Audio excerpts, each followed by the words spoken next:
রাহুল গান্ধীকে বিভিন্ন বিরোধী রাজনৈতিক দলের পক্ষ থেকে বারবার বলা হয় যে রাহুল গান্ধী কিন্তু ডুমুরের ফুল, রাজনীতিতে তিনি কখনো থাকেন আবার কখনো থাকেন না।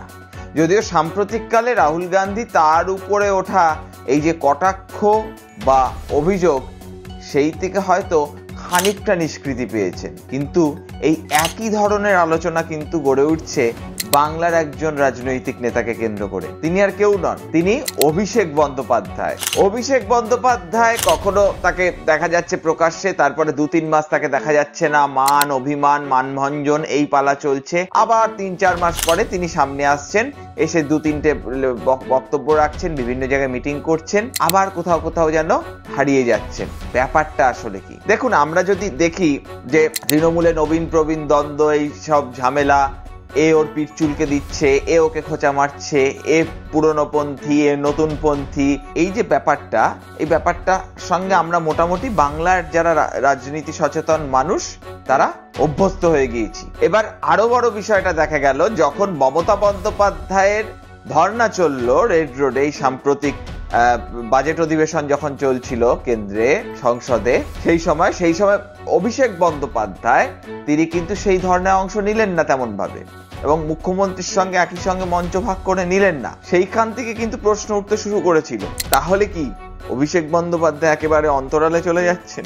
কিন্তু এই প্রশ্ন যখন উঠলো, তার থেকে শুরু হলো ইউটার্ন।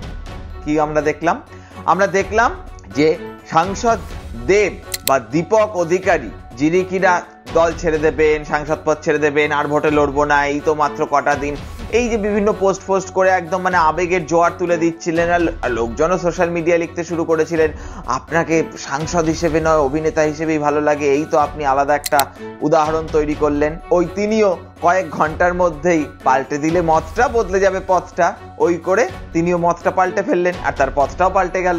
রাজনীতি ছাড়লেও আমার মনে হয় রাজনীতি আমাকে ছাড়বে না। এবং তিনি প্রথম বৈঠক করলেন অভিষেক বন্দ্যোপাধ্যায়ের সঙ্গে, এবং অভিষেক বন্দ্যোপাধ্যায়ের সঙ্গে বৈঠক হবার পর আপাতভাবে দেখা গেল তিনি মুখ্যমন্ত্রীর সঙ্গে বৈঠক করলেন, মুখ্যমন্ত্রীর সঙ্গে আরামবাগে চলে গেলেন এবং বলে দিলেন ঘাটাল মাস্টার প্ল্যান রাজ্য সরকারের পক্ষ থেকে করা হবে। তারপরের যদি ঘটনা প্রবাহ আমরা দেখি, তাহলে আমরা দেখতে পাবো কি, অভিষেক বন্দ্যোপাধ্যায় 16ই ফেব্রুয়ারি একটি মিটিং করলেন। সেই 16ই ফেব্রুয়ারির মিটিং এ অভিষেক বন্দ্যোপাধ্যায় দলের সাংসদ, বিধায়ক, ব্লক সভাপতিদের উদ্দেশ্যে বার্তা দিলেন, এইবারের নির্বাচন প্রতিশোধ নেওয়ার নির্বাচন, প্রতিবাদের নির্বাচন, কেন্দ্রের বিরুদ্ধে কেন্দ্রের যে বঞ্চনা তার বিরুদ্ধে এবারের নির্বাচন। এবার দেখুন, এই অভিষেক বন্দ্যোপাধ্যায়ের কেন্দ্রের বঞ্চনার ব্যাপারটা খুব একটা নতুন নয়। অভিষেক বন্দ্যোপাধ্যায় বারবার বলে আসছেন, সেই দিল্লি থেকে শুরু করে রাজভবনের সামনে ধর্ণা দেওয়া থেকে শুরু করে, এমনকি অভিষেক বন্দ্যোপাধ্যায়কে এটাও বলতে শোনা গেছে যে আমার তো ধর্ণা তোলার ইচ্ছে ছিল না, কিন্তু নেত্রীর কথা আমি সবসময় মেনে চলি। এবার এটাকে কেউ অনুযোগ বলবেন, অভিমান বলবেন, নাকি অভিযোগ বলবেন, সেটা আপনারা বিচার করুন। এবার সব থেকে মজার বিষয় হলো, অভিষেক বন্দ্যোপাধ্যায় এই অস্ত্রে শান দিয়ে বুঝিয়ে দিলেন যে হ্যাঁ, আমি ফিরে এসেছি, আমি দলের জেনারেল সেক্রেটারি, আমি দলের সাধারণ সম্পাদক, আমার নেতৃত্বেই লোকসভা নির্বাচন হবে। এবং আমরা একই সঙ্গে দেখলাম মুখ্যমন্ত্রী মমতা বন্দ্যোপাধ্যায় অভিষেক বন্দ্যোপাধ্যায় যেটা চাইছিলেন, যে এই 100 দিনের কাজের যে বকেয়া যে ইস্যু, এই যে টাকা পাচ্ছে না লোকজন, সেটাকে ইস্যু করতে হবে, এবং মুখ্যমন্ত্রী মমতা বন্দ্যোপাধ্যায়ও সেটা কার্যত মেনে নিলেন। তিনি 21শে ফেব্রুয়ারি বিভিন্ন লোকজনের অ্যাকাউন্টে, অন্তত যারা বঞ্চিত টাকা পাচ্ছেন না তাদের অ্যাকাউন্টে টাকা পাঠাবার ঘোষণা করলেন, এবং ইতিমধ্যে তৃণমূলের সাংগঠনিক বিভিন্ন স্তর থেকে সেইখানে নেমে যাওয়া হলো। এবার এখানে একটা ছোট্ট বিতর্ক আছে, যে ফর্ম দেওয়া হচ্ছে সেই ফর্মে তৃণমূলের প্রতীকের ছবিও কোথাও কোথাও লক্ষ্য করা যাচ্ছে। টাকাটা কি তৃণমূল কংগ্রেস দিচ্ছে নাকি পশ্চিমবঙ্গ রাজ্য সরকার দিচ্ছে? দেখুন, যদি তৃণমূল কংগ্রেস দিয়ে থাকে টাকা, তাহলে আপনার বা আমার কারোরই কিছু বলার থাকে না। কিন্তু যদি পশ্চিমবঙ্গ রাজ্য সরকার এই টাকা বন্টন করে থাকে, তাহলে আপনার আমার করের টাকায় এই টাকা দেওয়া হচ্ছে। তাই সেখানে কোনো রাজনৈতিক দলের প্রতীককে প্রশ্রয় দেওয়াটা মনে হয় কোনো সুনাগরিকের কর্তব্য হতে পারে না। এবার একই সঙ্গে আমরা দেখতে পেলাম মমতা বন্দ্যোপাধ্যায়ের বিশ্বস্ত সঙ্গী, প্রথম দিনের সঙ্গীদের মধ্যে অন্যতম জ্যোতিপ্রিয় মল্লিক, যিনি কিনা এখন কারাগারের ওপারে রয়েছেন আর কি, তার মন্ত্রিত্বও চলে গেল, এবং মন্ত্রিত্ব খুইয়ে জ্যোতিপ্রিয় মল্লিক হয়ে গেলেন শুধু বিধায়ক, প্রাক্তন মন্ত্রী। কিন্তু জ্যোতিপ্রিয় মল্লিকের দপ্তরের দায়িত্ব কাকে দেওয়া হলো? পার্থ ভৌমিক এবং বীরবাহা হাসদাকে। এবার একটু দুটো বিষয় মনে করিয়ে দিই। পার্থ ভৌমিক, যিনি বলেছিলেন যে 2021 সালের আগে যা কিছু হয়েছে তার দায় কি করে বলবো। আপনারা দেখুন 2021 সালের পরে কিন্তু তেমন কোনো দুর্নীতি বা অভিযোগের ঘটনা ঘটেনি। স্ট্রেঞ্জ। আর বীরবাহা হাসদা যখন ওই অভিষেক বন্দ্যোপাধ্যায়কে দিল্লিতে কৃষি দপ্তরের অফিসে ওই টানাটানি করা হচ্ছিল, পুলিশ টেনে নিয়ে যাচ্ছিল, সেন্ট্রাল ফোর্স টেনে নিয়ে যাচ্ছিল, তখন যেই মন্ত্রী গার্ড করে বাঁচানোর চেষ্টা করছিলেন তিনি বীরবাহা হাসদা। তৃণমূলের অন্দরে পার্থ ভৌমিক আর বীরবাহা হাসদার অবস্থান অভিষেক ঘনিষ্ঠ হিসেবে পরিচিত। এবার তাহলে বুঝতেই পারলেন কিভাবে শিফট হচ্ছে। একই সঙ্গে এই যে সন্দেশখালির ঘটনাতেও কারা প্রতিনিধি হিসেবে গেলেন? বীরবাহা হাসদা, পার্থ ভৌমিক, সুজিত বসু। এবার সুজিত বসু কোন দিকে আছেন এটা বোঝা বড় মুশকিল, কারণ একসময় সুভাষ দা, তারপরে মমতা দি, এখন কি তিনি অভিষেক বন্দ্যোপাধ্যায়ের ঘনিষ্ঠ হয়ে উঠেছেন? রাজ্য রাজনীতিতে কিন্তু প্রশ্নটা উঠছে। এবার এই যে অভিষেক বন্দ্যোপাধ্যায়ের পুনরায় উত্থান, অভিষেক হওয়া, এবং আমরা দেখলাম যে বিভিন্ন জায়গায় সাক্ষাৎকারও দিয়ে ফেললেন অভিষেক বন্দ্যোপাধ্যায় তার বিভিন্ন আগামী দিনের পরিকল্পনা নিয়ে, এবং সাংবাদিকরাও নিপুণভাবে তাকে প্রশ্ন করলেন, আমাদের সহকর্মীরা। ভালো, এবার বিষয়টা হলো অভিষেক বন্দ্যোপাধ্যায়ের এই যে পুনরায় অভিষিক্ত হওয়া, এর পিছনের রহস্যটা কি? দেখুন, সেটা হলো গিয়ে অভিষেক বন্দ্যোপাধ্যায় যে ইস্যুতে আন্দোলন করতে চাইছিলেন মমতা বন্দ্যোপাধ্যায়ের সরকার সেই ইস্যুকে স্বীকৃতি দিয়ে দিল। অভিষেক বন্দ্যোপাধ্যায় চাইছিলেন দলের পুরনো গোষ্ঠীর নেতাদের একটু খর্ব করতে, বা পারলে তাদেরকে একটু দমিয়ে দিতে। দেখা গেল তাই একজন পুরনো গোষ্ঠী বা পুরনো প্রবীণ নেতার একজন মন্ত্রিত্ব চলে গিয়ে তুলনামূলকভাবে নবীন নেতৃত্বের হাতে মন্ত্রিত্ব গেল, জ্যোতিপ্রিয় মল্লিকের মন্ত্রিত্ব। এছাড়াও আরো বেশ কিছু ক্ষেত্রে কিন্তু এটা হচ্ছে।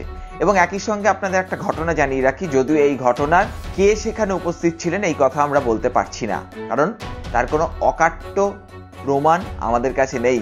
কিন্তু দিল্লির রাজনীতিতে কান পাতলে শোনা যাচ্ছে, এই সংসদে যখন বাজেট অধিবেশন চলছিল তখন তৃণমূল কংগ্রেসের এক শীর্ষস্থানীয় নেতৃত্ব, যিনি কিনা সাংসদও বটে, তিনি দিল্লিতে বসে থেকেছিলেন এবং একই সঙ্গে আরএসএস এর একাধিক নেতার সঙ্গে দফায় দফায় বৈঠক সেরেছেন। আর তার ফলশ্রুতি হিসেবে কি কি দেখলাম আমরা সেগুলো একটু বলি। এক, দেখুন, কেন্দ্রীয় সরকারের ডেপুটি সলিসিটর জেনারেল, অধুনা প্রাক্তন ডেপুটি সলিসিটর জেনারেল বিল্লদল ভট্টাচার্যকে তার মেয়াদ শেষ হওয়ার আগেই সরিয়ে দেওয়া হলো। এবং এর পিছনে কোন অঙ্ক রয়েছে সেই অঙ্ক আমাদের আর বলতে হবে না। প্রাক্তন বিজেপি নেতা, বর্তমানে বিজেপির সমর্থক এবং বিখ্যাত ইউটিউবার সন্ময় বন্দ্যোপাধ্যায়, তিনি সামাজিক মাধ্যমে পরপর দুটো পোস্ট করেছেন, এবং একটাতে তো তিনি সুকান্ত মজুমদারকে চিঠি লিখে ফেলেছেন, এবং সেখানেই তিনি বলেছেন যে আরএসএস এর একটা অংশ কি অভিষেককে বাঁচাতে চাইছে। না হলে যে বিল্লদল ভট্টাচার্য সিবিআই এর হয়ে একাধিক মামলায় কলকাতা হাইকোর্টে সওয়াল করতেন, এবং সন্ময় বাবুর বলা কথা অনুযায়ী কোর্ট আনকোর্ট অভিযুক্তদের, অপরাধীদের সমস্যা হয়ে যাচ্ছিল, যার কারণে সেই বিল্লদল ভট্টাচার্যকে হুড়ুমুড় করে সরিয়ে দেওয়া হলো। এটা আসলে কাদের সুবিধে হলো বিচার করুন আপনারা। একই সঙ্গে আরো একটা বিষয়, এই যে দেখুন কেন্দ্রের বিভিন্ন যে কমিশনগুলো, জাতীয় মহিলা কমিশন, তারপর হলো সংখ্যালঘু কমিশন, আদিবাসী কমিশন, বিভিন্ন যে এই যে কেন্দ্রীয় সরকারের যে বিভিন্ন কমিশনগুলো আসছে, মহিলা কমিশন সহ বিভিন্ন কমিশন যে রাষ্ট্রপতি শাসনের সুপারিশ করে ফেলছে, এই রাষ্ট্রপতি শাসন কি আদৌ হবে? হুঙ্কার তো দিচ্ছেন, রাষ্ট্রপতি শাসন কি আপনারা করতে পারবেন? উত্তর না, নো, আপনারা করতে পারবেন না। পশ্চিমবঙ্গের বিজেপি নিচুতলার কর্মী সমর্থকরা আশায় বুক বাঁধবেন যে পশ্চিমবঙ্গে রাষ্ট্রপতি শাসন জারি করবেন তাদের কেন্দ্রীয় নেতৃত্ব, কিন্তু তার কোনো রকম লেশমাত্র আমরা অন্তত লক্ষ্য করতে পারছি না। এবার তাহলে কি হচ্ছে? কেবলমাত্র তু ম্যায় এটাই চলছে। যত তাড়াতাড়ি বাঙালি জনগণ, বাঙালি ভোটাররা এই তু ম্যায়ের খেলাটা বুঝতে পারবেন, ততই হয়তো বাঙালির পক্ষে ভালো। আমাদের যেটা মনে হলো আমরা সেটা বললাম। যদি মনে হয় আজকের এপিসোডটি একদমই ভালো লাগেনি, তাহলে ডিসলাইক করতে দ্বিধাবোধ করবেন না। আর যদি মনে হয় ভালো লেগেছে, তাহলে অবশ্যই ভিডিওটিকে লাইক করে দেবেন এবং আরো অনেক মানুষের কাছে শেয়ার করে ভিডিওটা পৌঁছে দেবেন। দেখতে থাকুন রূপক অর্থে। ও হ্যাঁ, চ্যানেলটা সাবস্ক্রাইব করা না হয়ে থাকলে সাবস্ক্রাইব করে দিন, বেল আইকনটা প্রেস করতে ভুলবেন না। কিন্তু দেখা হচ্ছে আগামী কোনো এক এপিসোডে।